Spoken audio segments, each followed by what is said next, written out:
Hi, welcome to my YouTube channel. Today I am going to be rebuilding a Jampot suspension unit off an AJS or matchless motorcycle. Currently you can't get those as a complete replacement, can't buy them new because these end bosses and the way they attach to the bike in the time. But here's some top tips. Take it apart. Hopefully you've seen my disassembly video. You've washed all your stuff and you're ready to rock and roll.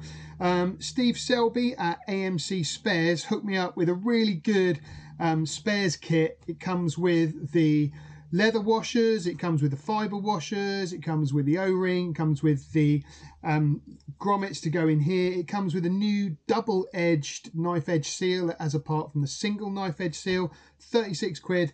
Shocks rebuilt. Obviously there's some cleaning fluid, there's some shock oil. We're going to talk about weights and volumes of oils in this video, but let's get started. If you're doing this at home, you also get the replacement Foss bronze bush from Steve Selby at AMC Spares, and that is to replace the Tufnell or nylon one. These break when you come out. Now they've got a really nice Foss bronze set of bush sliders to go in there for this job.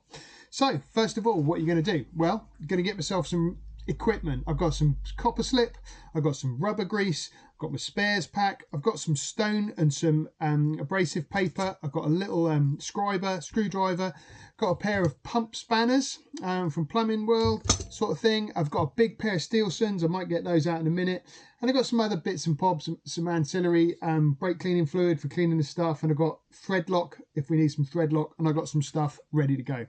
If you've taken these apart, you may have pushed out the bushes just using some sockets and a vise, so this hasn't got anything to go in it. Mine had been in there forever. So what I suggest is taking a little bit of rubber grease. Okay, if you're not familiar with rubber grease, it's really good stuff for getting things together sometimes. It's also really good things for getting things apart in the future. My bushes and my rubber bearings here and the sleeves had kind of grown together. I had to use a Moore and Wright scraper to get those off. However, if you take your time and you just do that, you can quite easily pop those new seals in, and what I found is that they just slide in super nice with that rubber grease on there. Get a nice flush finish both sides, and you can get that in. You don't have to do that now, I'm just doing it now just to show you. Super nice flush finish, and you can get your bushes that go back in there. You can spend some time polishing those up. You can get a bit more rubber grease and fit those in later on. Now what we're going to do right now, well, we're starting off with the lower section. Okay, so we're going to be ready to go with this and what's going on, and we're going to be starting with the bits that have got to go together here, which is the inner damper tube. When you took your work apart, you've got like a C-clip that goes into this. This is old, it's scored, it's damaged, but I'm going to roll with it. You can spend time polishing this up if you would like to. In this case, I'm not going to. What you need to do first of all is get this back together. You might find that you need to tap that in there gently. When that's flush at the top there, you can take your C-clip, you can pop that back in, and that'll hold that unit in place. Make sure it is in all the way because you want that popped out. Just pop it on the bench. Give it a push down to make sure that's seated. If you're worried about it, not 100% happy with that, you can give it another little squeeze a little bit later on, a bit of shimmy, but I think that's happy, and that's going to stop that coming out. With your spares kit, like I said, you get your spares kit, you're going to need to take new fiber washer, drop that in on top.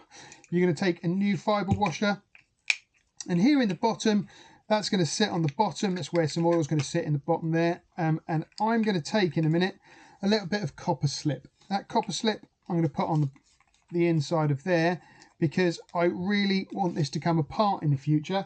Also, might be controversial, but I'm also going to use some Loctite. And the Loctite that I'm going to use is a medium strength, it's 243. I'm going to drop that in on the lower threads in there just to lock the last little bit up. And I'm not using an excessive amount. I'm just using a thin smear for that first layer. So I've got my washer there, I've got my slider, and that just fits into place. When you've done that, you've got your main tube. Okay, you can take some time, you can tart this up, give it a bit of a polish, do what you like with it really, and this needs to seal down on there. So we can slide that in. I always do a back left turn first, then give it to the right so we don't end up cross threading things. And you should find that because you've copper slipped that, the first bit's going to go in nicely, and you should also find that because you've got a bit of locked tight on the bottom there. That's come together into the vise. And here, another thing that I find super useful. Yeah, I could get a big pump wrench, but what I can use is I can also use a rubber strap wrench. So around with this, I'm going to try and tighten that up nice and carefully. Okay, that's all as I want to give it a tighten. Don't want to overdo it. So that's ready for the next part.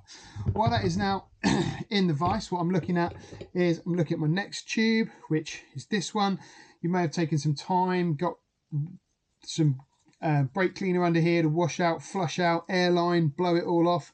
When I took this apart, what happens here is this bit's exposed to the elements, and when you take it apart, you grip this bit if you need to loosen it.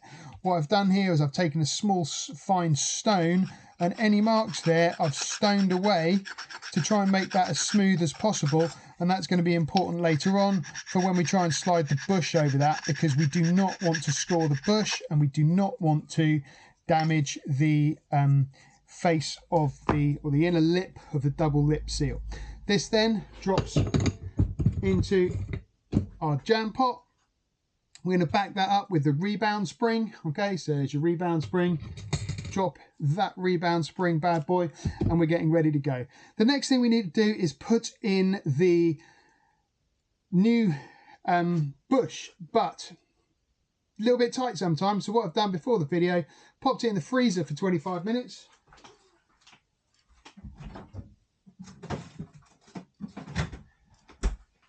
Take this out of the freezer, and you can see maybe it's tiniest bit of frost on that, as we're going to go in with that in a minute. And that's going to help just fit in the inner part of that. You're going to want to drop that in. Now, if it's difficult to get down, you can't just push it in like so. I'm just doing that with my fingers. There's a couple of things you can do. The old sliders that came with this, okay, that have broken when I've come out, the toughenal ones, what you can do is you can drop those in, and you can, with a soft mallet, just gently tap that around as it goes in. Trying to do that, you might want to oink that out with a scriber and a screwdriver to get those back out. If that doesn't work for you, what you can do is get yourself a nice wide punch that fits on the face, and get yourself a small hammer, not too big. I'm just going to use my nylon one. Okay, and tap that down so that's home now. Feel that went home. That's tapped on. Again, I'm using this nylon mallet. Okay, I'm not using anything tough. Copper hide might do. The next thing I'm going to do then is I'm going to get my double-edged knife edge seal. Like I said, AMOC Spares. Super nice chap, Steve Selby, advised me about these. They're not the single ones you can still get off the club, but the double-edged ones, hopefully, if it's a bit of a worn damper tube anyway, and this damper tube is pretty worn, he says, as he pulls the whole thing out, and it's pretty tight in there. That Foss bronze bush, being new, is pretty tight, but that should loosen up as we go. Some people might put electrical tape around that thread when they're trying to get it on. I'm just trying to be super careful, and I'll get that down. And again, what I can use is one of the old seals or one of the old bush guides, and just gently tap that down kind of every 120 degrees, so that will just gently bed down into where it needs to be before anything else. And again, I'm just going to use a little punch onto that, and I can feel that has gone home. Just going to flick this out, get that done. The next thing to do is to put the lock ring on your work. If you've got any issues with these, I've got a thread file. It's a 20 TPI. You can just, if you've got a lot of grime, grit, if you've got any damaged threads, and it's worth just checking this dry before you put that in. That rolled around, just want to make sure we get the 20. You can do that. Okay, so the next thing is to fit this in. Now, this takes a special tool from AGS and Matchless, but you might not want that because, you know, you might have to make your own. They are not really available. And there's a number of different things you could try and repurpose, remanufacture, find a friend who's got one. Personally, I haven't got one, didn't have a friend with one. So I got a set of circlip pliers. My circlip pliers are going to fit in the hole, and we're just going to use those circlip pliers to turn that, making sure it's square. Okay, if it's nice and loose, you've maybe, like I said, done a little bit of thread filing, you might find that will wind in nicely, and this is going in nice and easily. And then the last little bit will be to add some tension. Now, obviously, circlip pliers used not as they should do isn't great, but any port in a storm, and it's about getting out of trouble. Now, don't put any more pressure on there. I found a cycle spanner in my old tools that had an old peg spanners, you can call them. They've got 2 pegs. They're not quite in the perfect place, but if I manage to get one in one of the holes, what I've found is that I can actually use this to tighten this up a little bit, and it does give it another little bit in the work, which will be a great start. It's worth having handy some cloth or some workshop roll. Like I said, I put a little bit of copper slip around there, but you can give it a clean up. You can check that things come up and down. And now we're on to the interesting bit, okay, which was to add some oil. Now, different oil specs. Oh, by the way, put on the circlip ring before you put on the bottom, because that makes it easier in the long term. Put some oil. Now, the book, according to AMOC, says 75 millilitres. That's if you've drained it out, and apparently 10 millilitres gets left in there. So how much are we supposed to put in? Well, that, I'm sure, there's more experts out there than me, and I'm not claiming to be an expert. I'm just showing you a few practical things to help you out. I'm using 20 weight oil. Quite often I use the motorcycle with 2 people up, and I want a bit more damping, especially on a compression damping, as we hit things. Currently, boing, it's like going along on a pogo stick. It is awful. So hopefully this will make it better. When you put the oil in, you will need to pump your suspension just a little bit.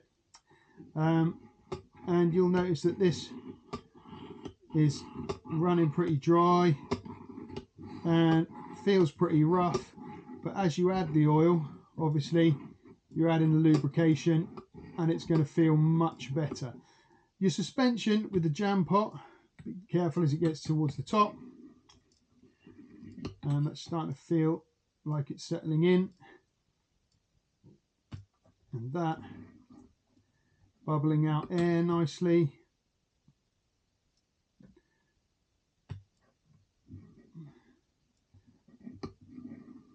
We're getting close now to being to the point of being full enough. I'm actually going to need to pull up a little bit more the inner shock damper. So you should be able to get hold of that and pull it up. If you heard it make some nice slushy noises, that's fabulous. At this point, what I am going to do is I'm going to take this top seal, I'm going to pop it on, give it a wind up. You might want to get your quarter spanner. I've got one here on the bench, 5/8 BSF, or was it quarter Whit? Yeah, quarter Whitworth. And again, you can give that a nip by hand. That's all it really needs, because it's going to be held in by the compression of your work. That stops that from dropping in anymore. It also means that I can add some volume for a little bit more oil. Now with your oil, like I said, that's me shotting in 50 centilitres, okay? 50, and I'm looking to put in at least 75, which is what the book recommends, but that's if you're topping it up or washing it out without a complete disassembly. So I'm going to put in another 20. I've overfilled that, so just tip a little bit of that back into my Morris lubricants. There we go. I'm actually going to try and squeeze 25 in if I can, so that I get a good load of damping. This bit is the laborious time-taking bit, so apologies to the video. Feel free to skip forward before we look at closing out and reassembling.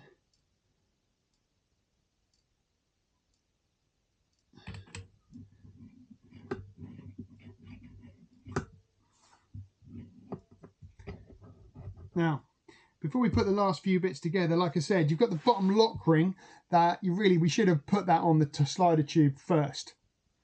But a couple of things.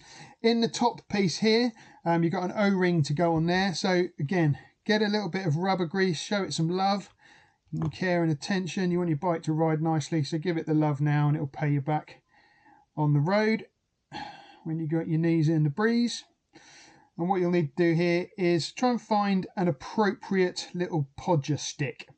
Something nylon preferably, that's not going to cut those rubber O-rings. So many of us use scribers and screwdrivers, but if you had a little plastic pusher, take any excess grease, wipe that around that. I'm actually going to give it a little bit more because I want that top of this to slide in and slide around that nicely. That's prepped and ready to go. Just going to see if I can think I want to put any more oil in there, because like I said, another 10cc might be good. So what I'm going to do is I'm going to shot in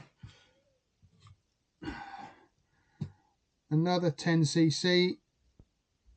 That takes me up to that, I'm a little bit light, it's going to take me up to that 80cc level. I've overfilled this. 25 to 15 will give me 10, and you can see now I'm struggling to lift that up just because it's working.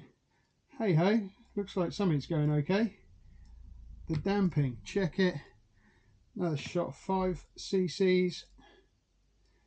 If you find the oil or the damping of your suspension too heavy or too quick, again, it's up to you. Change your oil weight. Obviously, the lower the number, the faster your compression is going to be, and the faster the return on the rebound, and that is about where we want it. Now, the next thing to do is to put the rest of the shock body back together, and like I said, I really should have taken this O-ring seal or the circlip, and I should have put that circlip on the bottom of the tube first, which is, sorry, a fundamental error, but I'd rather make my mistake in my workshop and help you out who are trying to rebuild this wherever you are.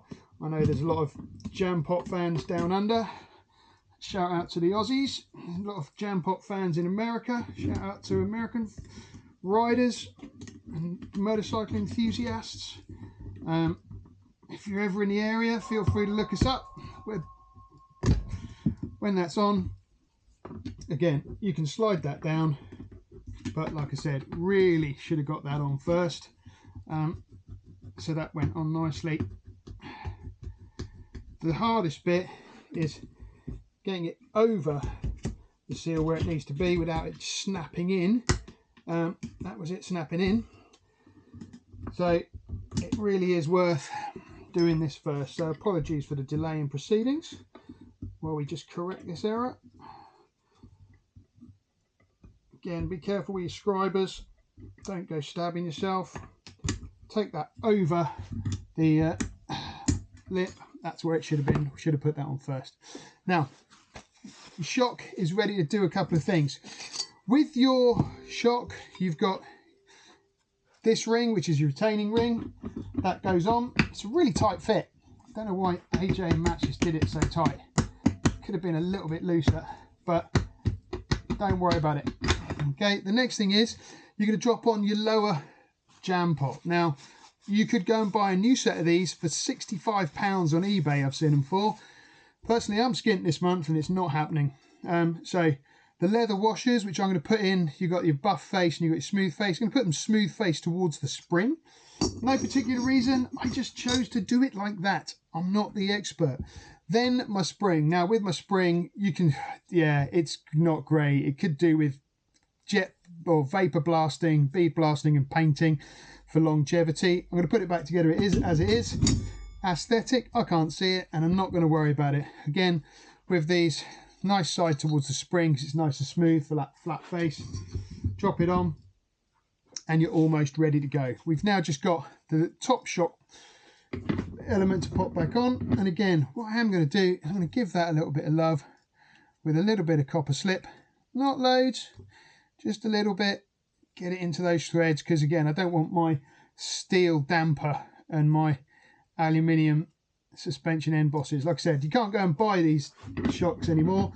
The club have got some for sale second hand for about 400 and something pounds, but I think for a bit of workshop time and realistically something that's not too difficult, it's worth doing.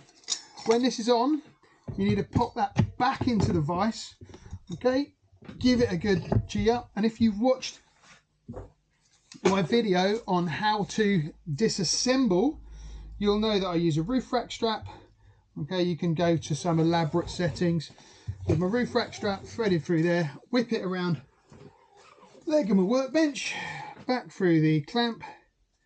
I'll be able to add some tension to this to pull it away from the top shock body, and there we go. I can feel that fighting against the damping, which is great. I can then find some protection, okay, which is just an old shirt. I can get in here, I can then use my pump spanner to pump that up, and you can see my roof rack wrap's twisting and actually pulling it away from me, but I'll live with that until we've got this in.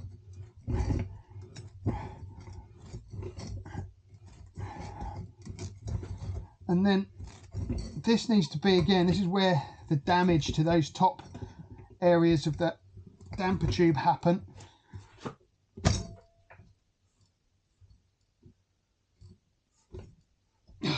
Okay, that's in. I could, like I said, use my Steelsons, but I don't want to. I take my top damper and I'm going to slide that up as best I can. I'm going to double check that. Oh, my washer's dropped and hooked on the spring. Push the spring up to make sure that's all good. Push this bit up, and then this is the next part you've got to do, which is get the shock body up over there. Still need a bit of tension in that. What I'm actually going to do is untwist this and then get some real tension in that so that I can get, hopefully, all of this back together. You need to, like I said, you could get a friend to pull on it while you do it. You could make up some elaborate jig if you've got the time. Personally, I haven't got the time. But again, I'm pulling down against this. Don't want it to come out the vise. I'm going to check that, actually. I'm not happy with that. So, I'm going to reset. Do that up nice. And again, I'm pulling the lower shock body away from the top as best I can, so that all of this goes up together. The bottom retaining ring comes in, exposing the groove for the bottom circlip. The circlip, we've got to try and pop over the edge, get into the groove, like Madonna would say, and you can then work around up or down. Sorry, oh, I had it in there.